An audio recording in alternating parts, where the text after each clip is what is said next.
On plonge aujourd'hui dans un décryptage absolument fascinant où des tests bibliques anciens rencontrent la neuroscience moderne. C'est vraiment captivant parce qu'on va observer la biologie humaine et surtout la régulation émotionnelle poussée dans ses tout derniers retranchements.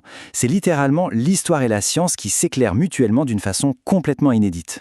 Partons de cette description vraiment brute, tirée du fameux récit de Gethsémani. L'histoire nous montre le personnage de Jésus, juste avant sa condamnation, face à une épreuve imminente. Et les enjeux sont monumentaux. L'angoisse n'est pas juste décrite comme une vague inquiétude, non. C'est une souffrance physique tellement intense que la sueur se transforme carrément en sang. C'est une image ultra viscérale. Mais on est en droit de se demander, cliniquement parlant, est-ce que c'est seulement possible ? Eh bien, abordons ça comme un véritable mystère médical. Comment notre biologie peut-elle réagir face à l'anxiété la plus écrasante qu'on puisse imaginer ? Et surtout, quel est le mécanisme précis qui permet à notre esprit de reprendre le dessus sur un corps qui est en état d'alerte maximale ? La réponse, elle se trouve dans un phénomène médical très réel qu'on appelle l'hématidrose. En fait, quand une personne est frappée par un stress ou une anxiété d'une violence extrême, le système nerveux fait littéralement exploser les niveaux d'adrénaline et de cortisol jusqu'à un stade toxique. La pression devient tellement forte qu'elle rompt les tout petits vaisseaux sanguins, les capillaires, qui sont situés autour des glandes sudoripares. Le sang se mélange alors à la sueur et perle sur la peau. Donc oui, ça valide biologiquement la sévérité du récit historique. C'est tout simplement le seuil de tolérance absolue de notre corps face au stress. Et tout ça, ça illustre parfaitement la guerre qui se joue à l'intérieur de notre système nerveux. On a un contraste saisissant ici. D'un côté, on a la réaction biologique au stress pur, le système nerveux sympathique s'emballe, l'amygdale qui est le centre de la peur dans notre cerveau prend le contrôle total et le corps passe en mode survie. Mais de l'autre côté, on a la réponse générée par la prière active ou la méditation. Là, c'est le système nerveux parasympathique qui s'active. Ça stimule le fameux nerf vague pour amener le calme et redonner les commandes au cortex préfrontal. C'est ce qu'on appelle la zone optimale de fonctionnement. Alors, comment ça se construit concrètement ? Eh bien, cette transition neurologique s'opère en 3 grandes étapes. D'abord, on a l'hyperexcitation de l'amygdale qui hurle le danger. Ensuite vient l'intervention. La prière ou la méditation profonde va agir comme un véritable pont physiologique. Elle va activer le nerf vague, ce qui fait instantanément chuter le rythme cardiaque. Et enfin, cette baisse de tension permet à l'énergie de remonter vers le cortex préfrontal, la zone du cerveau où se trouve la logique, la volonté et la maîtrise de soi. Et attention, ce n'est pas qu'une belle théorie, c'est validé par une étude scientifique majeure menée par Newberg et Waldman en 2009, intitulée « Comment Dieu change votre cerveau ». La science moderne prouve noir sur blanc que les pratiques spirituelles profondes, quand elles sont répétées, modifient concrètement l'architecture même de notre cerveau. L'étude démontre de manière assez bluffante que la prière répétitive ou la contemplation profonde réduit physiquement la taille et la réactivité de l'amygdale. Et dans le même temps, elle augmente l'épaisseur et la fonction du cortex préfrontal. Concrètement, le centre de la peur rétrécit pendant que le centre du calme et de la rationalité se renforce. C'est une restructuration neuronale absolument spectaculaire. Ce qui nous amène à la première partie de notre analyse. L'étude de cas de Gethsémani ou comment passer de l'hyperexcitation à la zone optimale. Si on garde ces concepts scientifiques en tête, ce récit historique devient une véritable masterclass clinique de transformation émotionnelle. La chronologie est dingue. Étape 1, le détournement de l'amygdale. C'est flagrant avec la supplique « Éloigne de moi cette coupe ». Là, on est dans l'instinct de survie à l'état pur. Étape 2, l'intervention. Elle se fait par la répétition d'une prière profonde, avec un retrait au calme absolu. C'est l'activation directe du nerf vague. Et enfin, étape 3, la résolution. L'individu ne fuit plus du tout. Il dit avec une détermination totale « Levez-vous, allons ».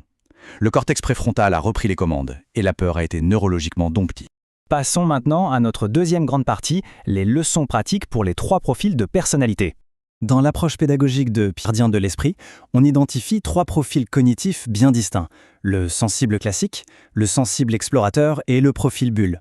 Chacun d'entre eux traite l'information et le stress d'une manière neurologique unique.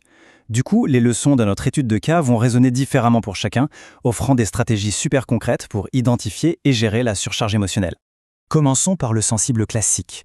Ce profil-là a un radar émotionnel ultra réactif. Face au stress, son amygdale provoque de vrais courts-circuits, ce qui mène à de l'anxiété ou même des trous noirs mentaux. Ce sont des signes clairs de surcharge qu'il faut apprendre à repérer. Pour les parents qui voient ça chez un enfant anxieux, l'essentiel est de comprendre que la peur est purement biologique, ce n'est pas un échec. La solution, c'est ce qu'on appelle la co-régulation.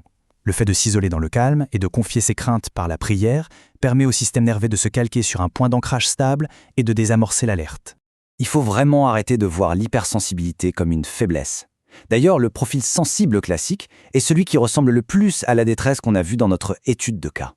La leçon magistrale ici, c'est que grâce à cette mécanique du calme et de la co-régulation, la sensibilité la plus vulnérable peut se transformer en une résilience héroïque absolument inébranlable. Ensuite, on a le sensible explorateur. Ce profil carbure à l'héroïsme, aux grandes missions, mais il bute souvent sur un énorme obstacle, la procrastination et la dispersion. L'exercice concret pour lui, c'est de recadrer la régulation neurologique comme étant le combat ultime. En apprenant à maîtriser les réactions de son propre corps avec des pauses stratégiques, l'explorateur va arrêter de gaspiller son énergie dans tous les sens pour se focaliser sur une mission suprême.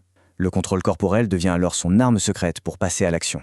Et enfin, le profil bulle. Quand il y a trop de bruit à l'extérieur, ce profil a tendance à se réfugier dans son propre monde imaginaire. Le défi, c'est de ne pas y rester coincé. L'astuce, c'est d'utiliser ce repli naturel comme un exercice de méditation intentionnelle. S'isoler un moment, ce n'est pas une fuite, c'est en fait l'environnement parfait pour activer le fameux nerf vague. Son monde intérieur devient un outil de ressourcement profond qui lui permet, une fois l'esprit apaisé, de revenir agir avec beaucoup d'efficacité dans le monde réel. Troisième et dernière partie, les gardiens de l'esprit. Fusionner la science et la foi nous donne les clés pour mettre en place 3 habitudes quotidiennes essentielles pour développer le cortex préfrontal des enfants. 1. Créer de vrais moments de silence absolu. 2. Pratiquer la répétition de pensées apaisantes. Et 3. Leur apprendre à l'identifier physiquement, leurs propres signes de stress, pour qu'ils cherchent immédiatement à se co-réguler. Cette compréhension, c'est aussi un guide fantastique au quotidien pour stabiliser les émotions en pleine crise. Les étapes sont super simples. D'abord, accepter que la panique, c'est avant tout une réaction chimique. Ensuite, s'éloigner physiquement de la source de stress. Et enfin, engager une méditation ou une prière répétitive jusqu'à ce que le rythme cardiaque ralentisse et que le cortex préfrontal reprenne le dessus. C'est fou de voir à quel point cette sagesse ancienne de la régulation émotionnelle reflète avec une précision clinique les découvertes les plus pointues de la neuroscience actuelle.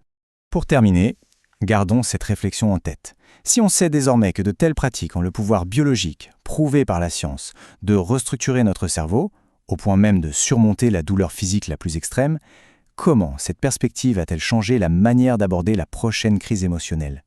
La solution pour vaincre la peur est littéralement déjà câblée à l'intérieur de l'esprit. Il suffit juste d'apprendre à l'activer.